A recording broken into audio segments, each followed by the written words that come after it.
हरे कृष्ण।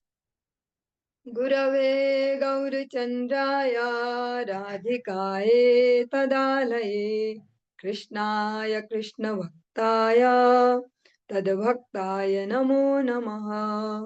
कृपया क्षमताम् अपराधिजनं कलुषायुत सक्त सुदीन नरं सुपथे परिचालय सर्वदिनं प्रणमामि च माधव देव पदम्। तव कृपाकण अमार संबल तव कृपा बिने नहीं अन्य बल।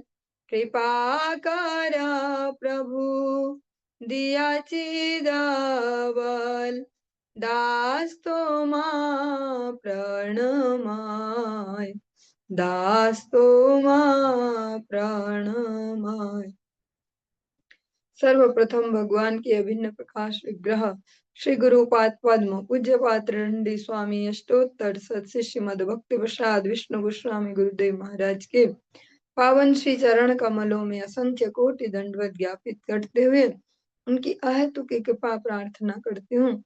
वे अपनी कृपा वर्षण करें जिससे निज कर्ताभिमान भाव को छोड़कर एकमात्र उनकी वाणी के वाहक के रूप में अपना परिचय दे सकूं। परम गुरुदेव नित्य लीला पृष्ठों विष्णुवार श्री श्रीमद भक्ति दयित माधव गोस्वामी महाराज परमेष्ठि गुरुदेव जगत गुरु भक्ति सिद्धांत सरस्वती गोस्वामी ठाकुर प्रभुपाद व समस्त गुरु परंपरा जय युक्त हूँ। सपार सत श्रीमन नित्यानंद प्रभु श्री गौर हरि वृंदावन बिहारी श्री राधा गोपीनाथ भगवान जय युक्त हूँ। वे हम सभी पर अपने कृपा वर्षण करें जिससे भगवान के पवित्र नाम और हरि गुरु वैष्णव सेवा में हम सभी की रुचि उत्पन्न हो सके। सायकालीन कक्षा में हम श्रवण कर रहे हैं श्री चैतन्य भागवतम, इसमें कलयुग पावना अवतार श्री गौर हरि की जो प्रमुख प्रमुख लीलाएं उनका वर्णन है। इसका मध्य खंड हम श्रवण कर रहे हैं, उसके अंतर्गत तृतीय अध्याय और उसके 36 नंबर पयार से आज प्रारंभ कर रहे हैं। जो प्रसंग हम श्रवण कर रहे हैं श्री मुरारी गुप्त जी को भगवान यहाँ दर्शन दे रहे हैं, अपना वहाँ श्री वराह मूर्ति में उनको प्रकाश किया। हस्त पद मुख मोर नाहिक लोचान एई मत वेद मोर करे विडम्बन काशी ते पढ़ाए बेटा प्रकाश आनंद सेई बेटा करे मोर अंग खंड खंड पाखा नये वेद मोर विग्रह न माने सर्व अंगे हेल कुष्ठ तबु नहीं जाने सर्व यज्ञमय मोर ये पवित्र अंग पवित्र अज भव आदि गाय यार चरित्र पुण्य पवित्रता पाय ये अंग परसे तहा मिथ्या बल बेटा के मन साहसे सुनह मुरारी गुप्त कही मत सार वेद गुह्य कही एई तोमार गोचर आमी यज्ञ वराह सकल वेद सार आमी से करिनु पूर्वे पृथ्वी उद्धार। भगवान वहां पर वराह रूप से उनको दर्शन देकर उनको स्वयं कहते हैं कि करो मेरी स्तुति स्तवन करो, और फिर भगवान वेदों की यहाँ वंचना कर रहे हैं। वेद मेरे हाथ पांव मुख और आंख नहीं है यह कहकर वेद मेरी विडंबना करते हैं।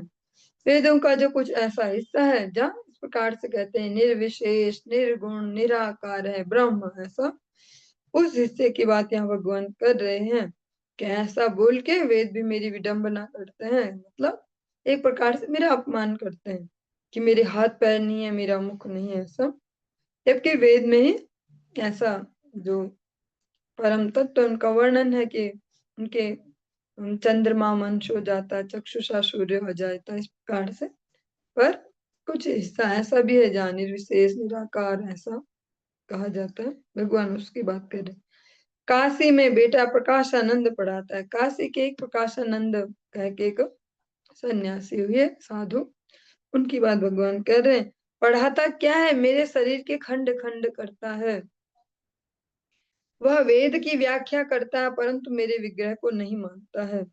वो वेद के शिक्षक हैं किंतु भगवान को साकार स्वरूप में नहीं मानते, विग्रह के उनके सम्मान नहीं देते हैं। ऐसे निराकार, निर्विशेष, निर्गुण ऐसा कहते, और ऐसा ही प्रचार करते हैं, ऐसा ही पढ़ाते हैं।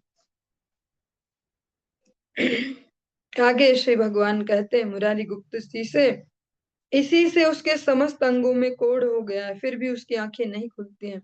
उनके शरीर में ऐसा दोष भी उत्पन्न हो गया है उनके इस अपराध से, फिर भी उन्हें कोई ऐसा रियलाइजेशन नहीं होता कि क्यों हो रहा है और मैं क्या कहता हूँ ऐसा।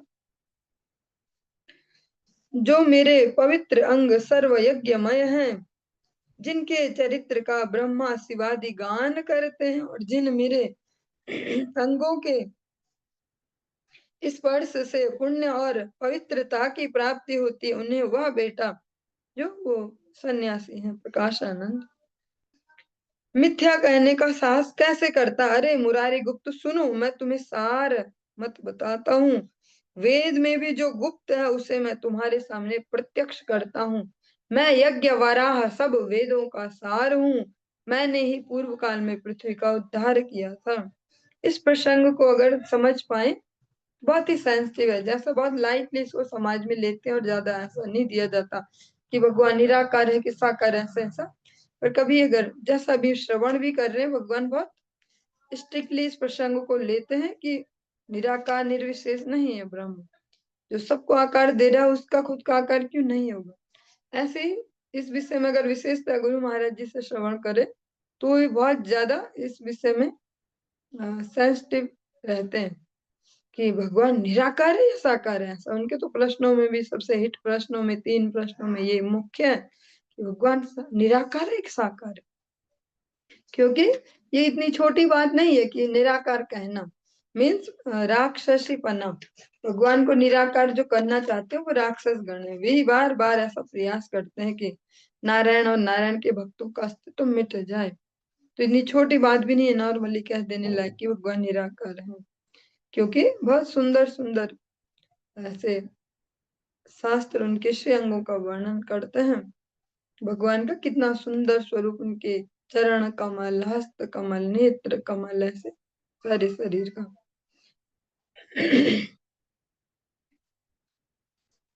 संकीर्तन आरंभे मोहर, अब ऐसा जो वराह अवतार है, जैसे मथुरा जी में 2 जगह दर्शन भी होता है, अगर आप दर्शन करते हैं, आदि वराह, श्वेत वराह, ऐसे 2 जगह वराह भगवान का दर्शन भी है।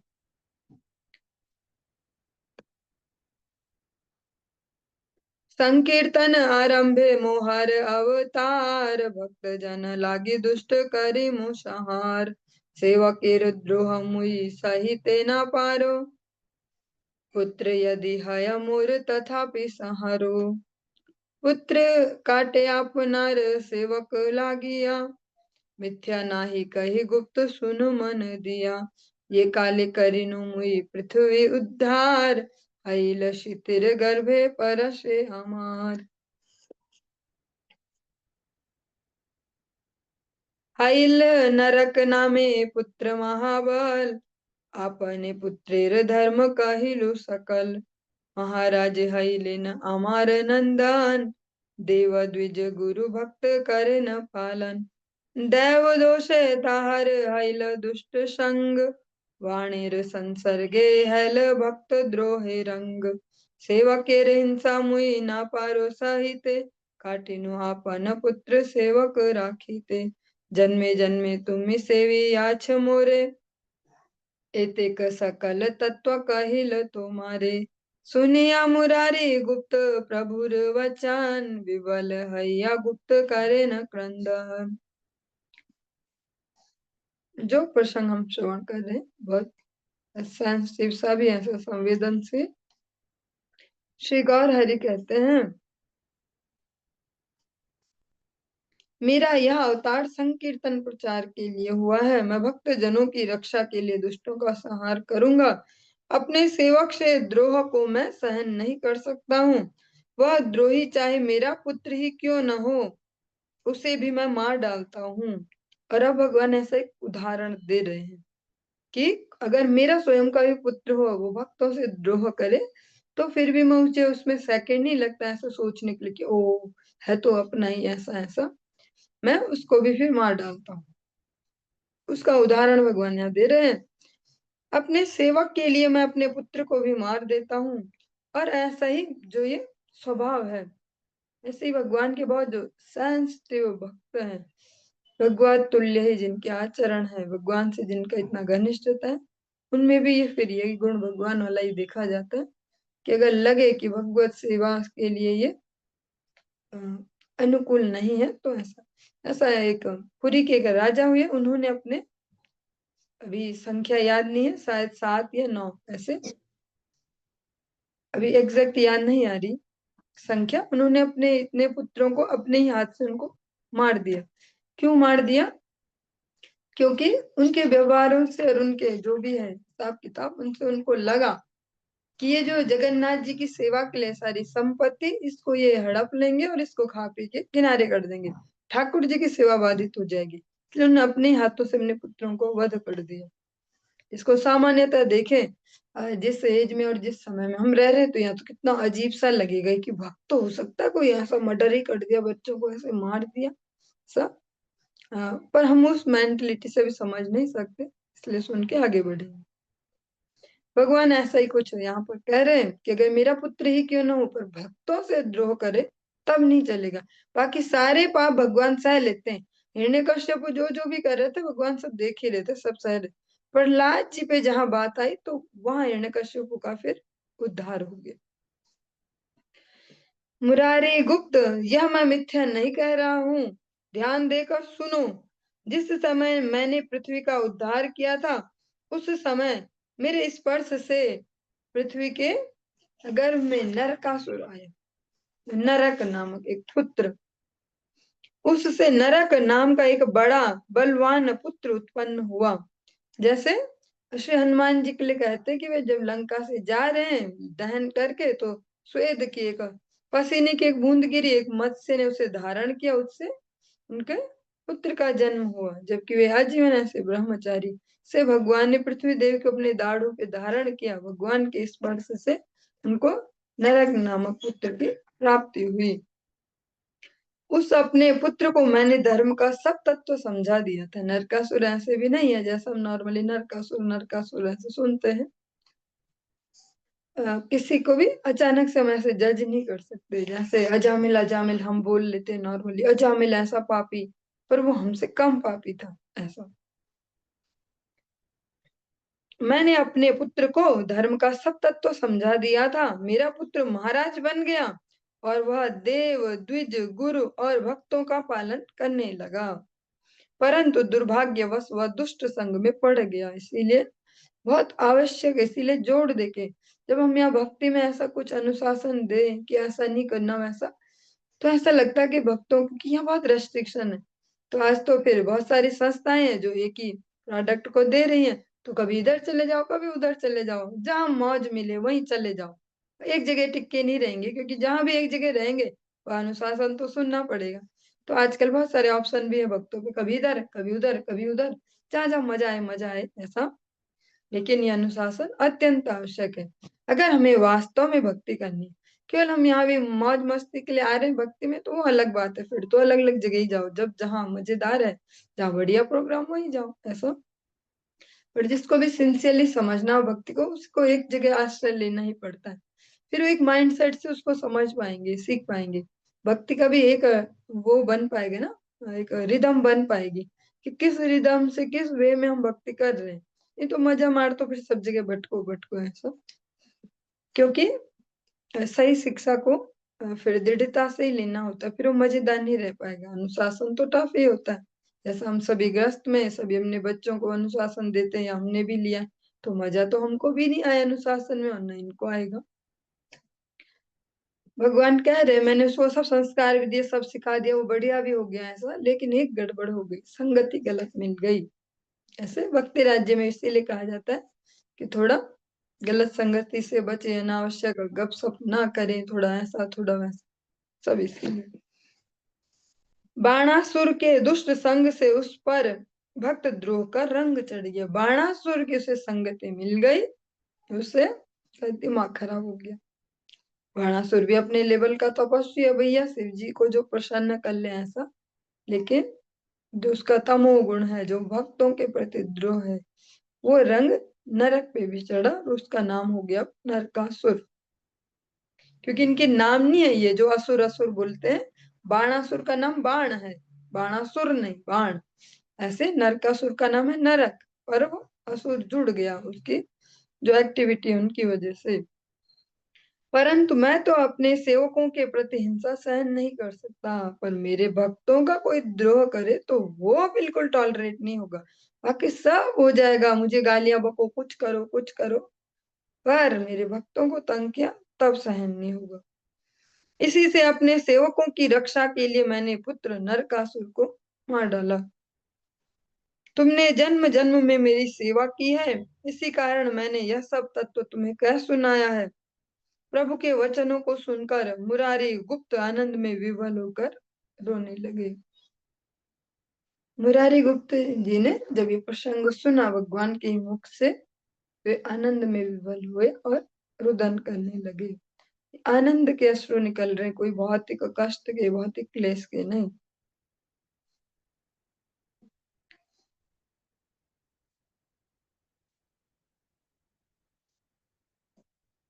मुरारी गुप्त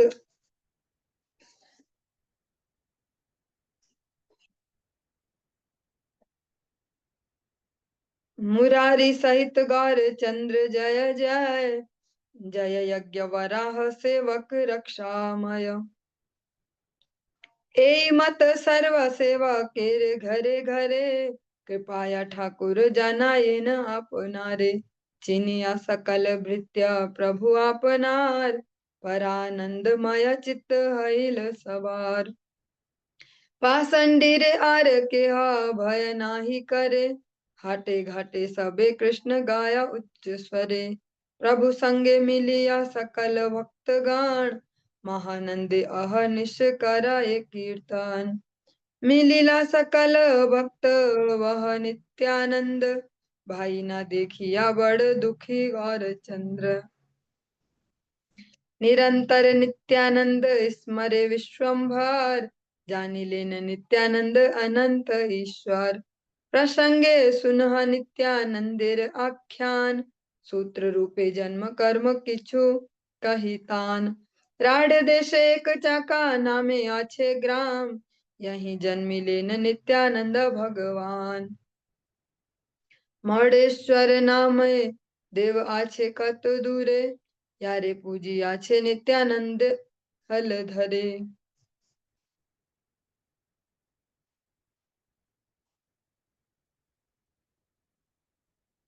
तेई ग्रामे वैसे विप्र हड़ाई पंडित, महाविरक्तिर प्राय दयालु चरित। तार पत्नी पद्मावती नाम पतिव्रता, परमा वैष्णवी शक्ति से जगन माता। परम उदार दुई ब्राह्मण ब्राह्मणी, तारे घरे नित्यानंद जन्मिला अपनी। सकल पुत्रेर ज्येष्ठ नित्यानंद राय, सर्व सुलक्षण देखी नयन जुड़ाय। तान बाल्य लीला आदि खंडित विस्तार, एथाया कहिले हाया ग्रंथ बहुतर। ए मत कत दिन नित्यानंद राय, हड़ाई पंडितेर घरे आछे न लीलाय। ग्रह छाड़ी वारे प्रभु करी लेन मान, ना छाड़े जननी तात दुखेर कारण। तिल मात्र नित्यानंदे ना देखिले माता, युग प्राय हे न वासे ततोधिक पिता। तिल मात्र नित्यानंद पुत्रेर छाड़िया, कोथा उहाड़ाई ओझा नाया चलिया। किवा कृषि कर्मे किवा यजमान घरे, किवा हाटे किवा वाटे यत कर्म करे। पाछे यदि नित्यानंद चंद्र चली आय, तिलार्धे शतेक वार उलटिया जाय।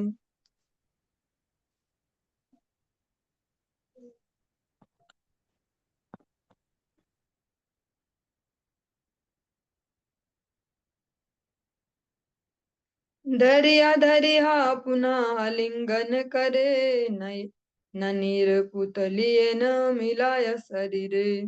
ए मत पुत्र संगे बुले सर्व ठाई, प्राण हैला नित्यानंद शरीर हड़ाई। अंतर्यामी नित्यानंद इहा जन सब जाने, पितृ सुख धर्म पाली आछे पिता सने।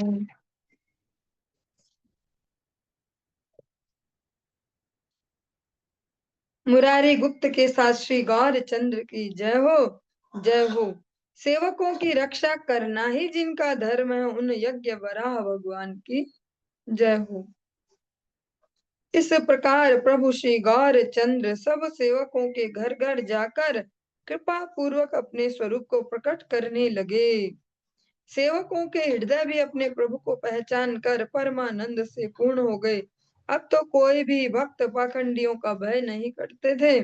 सब हाट और घाट में, बाजार में भी और गंगा जी के घाट में भी सर्वत्र उच्च स्वर से कृष्ण कृष्ण गा रहे थे, और सब भक्त प्रभु के साथ मिलकर बड़े आनंद से रात दिन कीर्तन कर रहे थे। एक नित्यानंद को छोड़कर सब भक्त प्रभु से आ मिले थे, परंतु भाई को न देखकर प्रभु बड़े दुखी थे। यहाँ भाई नित्यानंद प्रभु के लिए कहा है। जैसे कई भक्तों को भी ऐसा ही लगता भी है कि वो निताई गौर भाई भाई भाई है ऐसे, और कई बार कुछ भक्त ऐसा कहते भी है कि दोनों भाई दोनों भाई। तो यहाँ पर निताई को ही भाई कहा गया है। श्री विश्वम्भर निरंतर नित्यानंद का स्मरण करते रहते थे। विश्वम्भर के मन के इस दुख को अंतर्यामी नित्यानंद भी जान गए। अब प्रसंग वश नित्यानंद प्रभु की कथा भी सुनो। श्री वृंदावन दास ठाकुर जी कह रहे हैं, मैं सूत्र रूप में उनके जन्म कर्म का कुछ वर्णन कर रहा हूँ। राढ़ देश में एक चाका नामक ग्राम है, जहाँ भगवान श्री नित्यानंद का प्राकट्य हुआ था। वहां से थोड़ी दूर पर मौडेश्वर नाम के महादेव हैं, जिनकी पूजा हलधर नित्यानंद ने की थी। तो ऐसे महादेव सब जगह विराजित है और सब भक्तों पे कृपा करते हैं। हम भी अगर अपने अपने जीवनों में सब देखें तो कहीं ना कहीं भोलेनाथ की कृपा से ही सब भक्ति राज्य में आए। मेरा तो ऐसा ही कुछ है, स्पेशली वहां पे थे शैलेश्वर महादेव, जहाँ पास में थे। तो नित्यानंद प्रभु के यहाँ पे उनका नाम है मौडेश्वर नाम के महादेव। उस ग्राम में हड़ाई पंडित नाम के एक ब्राह्मण रहते थे। वे बड़े विरक्त और दयालु स्वभाव के थे। उनकी पत्नी पद्मावती बड़ी पतिव्रता, परम वैष्णवी, शक्तियुक्त और जगन माता थी। ब्राह्मण ब्राह्मणी दोनों बड़े उदार थे। उनके ही घर में स्वयं श्री नित्यानंद प्रकट हुए थे। उनके सब पुत्रों में श्री नित्यानंद राय सबसे बड़े थे। वे ऐसे सर्व सुलक्षण युक्त थे कि उनके दर्शन करके सबके नयन शीतल हो जाते थे, जिसको हम लोकल भाषा में बोलते हैं आंखें ठंडी होना। ऐसे उनकी बाल लीला का वर्णन आदि खंड में विस्तार पूर्वक किया है, जब हमने श्रवण किया था। अतः ग्रंथ विस्तार भय से उसका वर्णन पुनः नहीं किया जा रहा, दोबारा नहीं कर रहा, ताकि मोटा और बड़ा ना हो जाए ये ग्रंथ। इस प्रकार कुछ दिन नित्यानंद राय हड़ाई पंडित के घर में लीला करते रहे। जो हमने श्रवण भी की थी उनकी, वो रामलीला वाली और ऐसे अलग अलग से लीलाएं नित्यानंद प्रभु की। फिर प्रभु ने घर छोड़ने का विचार किया, परंतु माता पिता दुखी होंगे, यह सोचकर वे तुरंत घर नहीं छोड़ सके। एक पल भर भी नित्यानंद को न देखने पर उनकी माता को एक युग के समान अनुभव होता था, और पिता को तो उससे भी अधिक प्रतीत होता था। पिता हड़ाई ओझा तो पल भर के लिए भी नित्यानंद को छोड़कर कभी कहीं नहीं जाते थे। चाहे खेत पर जाना हो या फिर यजमान के घर अथवा हाट बाजार में जाना हो या रास्ते में कोई भी कार्य क्यों न हो, नित्यानंद चंद्र यदि उनके पीछे पीछे आते नहीं दिखते तो वे आधे क्षण में 100 बार पीछे मुड़कर देखते थे और उन्हें पकड़ पकड़ कर बारंबार उनका आलिंगन करते थे, मानो नित्यानंद चंद्र मक्खन की पुतली हो जिसे वे अपने शरीर में ही मिला लेते हों। इस प्रकार पुत्र को लेकर ही सर्वत्र आते जाते थे।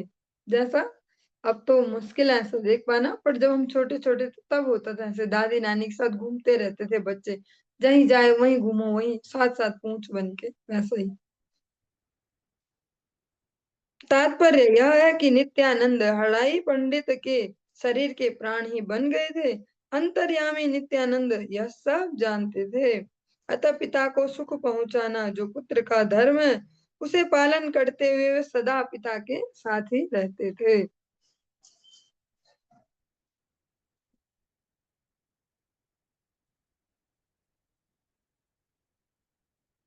दैव एक दिन एक सन्यासी सुंदर, आई लेन नित्यानंद जना केर घर।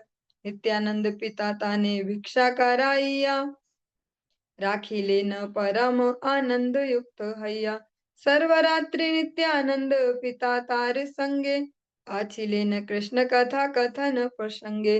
गंतु काम सन्यासी हैला उषा काले, नित्यानंद पिता प्रति न्यासी वर बले। न्यासी बले एक भिक्षा छय अमार, नित्यानंद पिता बले ये इच्छा तुम्हार। न्यासी बले करी वांग तीर्थ पर्यटन, सहति अमार भाल नाहिक ब्राह्मण। ए सकल ज्येष्ठेर नंदन तोमार, कत दिन लागी देह सहति अमार।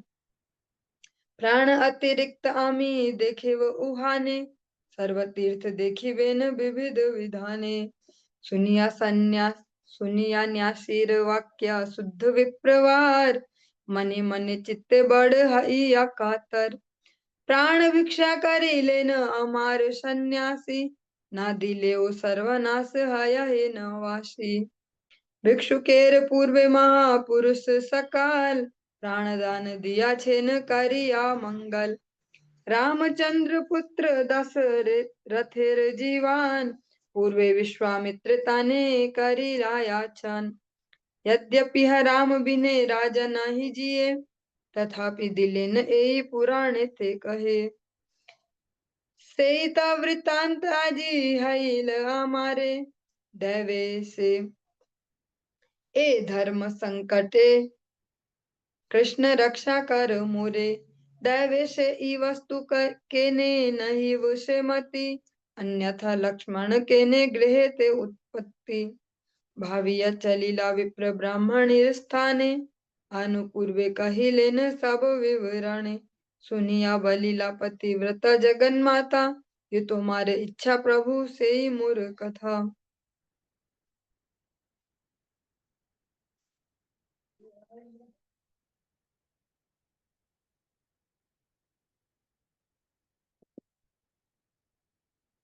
दैव योग से एक दिन एक सुंदर सन्यासी श्री नित्यानंद के पिता के घर आए।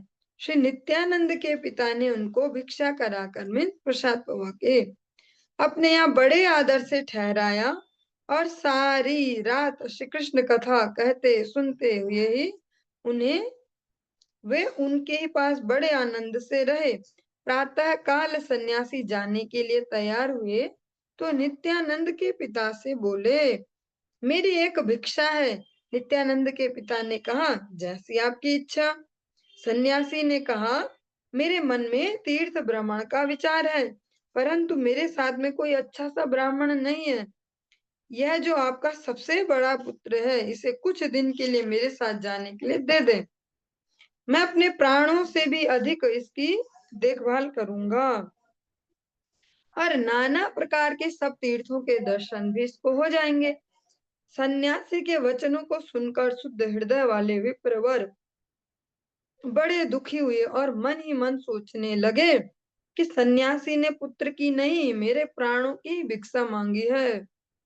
अब यदि नहीं देता हूं तो कहीं हमारा सर्वनाश न हो जाए। मीन्स सन्यासी रुष्ट होके कोई ऐसा श्राप आदि ना दे दे। पूर्व काल में सब महापुरुष भिक्षुकों को आनंद पूर्वक अपने प्राणों तक का दान करते रहे हैं। विश्वामित्र ने दशरथ से उनके जीवन स्वरूप पुत्र श्री रामचंद्र को मांगा था।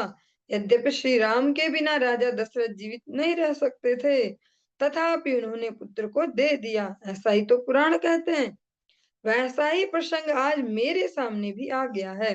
हे कृष्ण, इस धर्म संकट में मेरी रक्षा करो। दैव योग से हड़ाई पंडित राजा दशरथ ही तो हैं, फिर इनकी भी बुद्धि वैसी क्यों न होगी। यदि वे दशरथ न होते तो इनके घर जो लक्ष्मण है नित्यानंद क्यों जन्म लेते हैं। ऐसा वृंदावन दास ठाकुर जी का भाव है। मन ही मन ऐसा सोच विचार करके हड़ाई पंडित अपनी ब्राह्मणी के पास गए और क्रमानुसार सब बातें कह सुनाई। सुनकर पतिव्रता जगन माता बोली, आपकी जो इच्छा है प्रभु, वही मेरी भी समझे। जैसा आपको उचित लगे वैसे ही करो।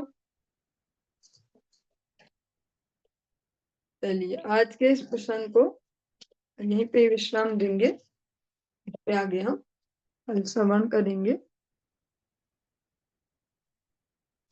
हरे कृष्ण।